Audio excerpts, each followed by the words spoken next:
এখন তারা বুঝেই গেল গতকাল যে মিসরীয় নিহত হয়েছিল সেটা মূসা আলাইহিস সালামের হাতেই হয়েছে।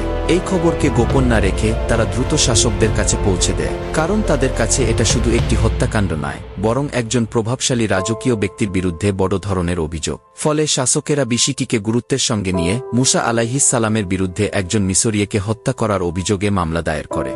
ঠিক তখনই এক ব্যক্তি দৌড়ে এসে মূসা আলাইহিস সালামকে সতর্ক করে বলল, শহরের বড় বড় নেতারা তোমার বিরুদ্ধে পরামর্শ করেছে, তারা সিদ্ধান্ত নিয়েছে তোমাকে হত্যা করা হবে। আমি একজন হিতাকাঙ্ক্ষী হিসেবে বলছি, এখনই এই জায়গা ছেড়ে পালিয়ে যাও। এই সংবাদ মূসা আলাইহিস সালামের হৃদয়ে বজ্রাঘাতের মতো আঘাত হানে। তিনি বুঝতে পারলেন সময় খুবই কম, না কোনো প্রস্তুতি নেওয়ার সুযোগ আছে, না কারো সামনে নিজের কথা বলার সময় আছে। তিনি কারো কাছে ব্যাখ্যাও করতে পারলেন না যে এটি একটি দুর্ঘটনা ছিল, তার ইচ্ছা ছিল শান্তি প্রতিষ্ঠা, হত্যা নয়। তার ফল এতটা ভয়াবহ হবে এটা তিনি ভাবেননি। অবশেষে তিনি আল্লাহর উপর ভরসা করে প্রাণ বাঁচানোর তাগিদে কোনো রকম পরিকল্পনা ছাড়াই মিসর ত্যাগ করে পালিয়ে গেলেন, সম্পূর্ণ অজানা এক মরুভূমি পথে।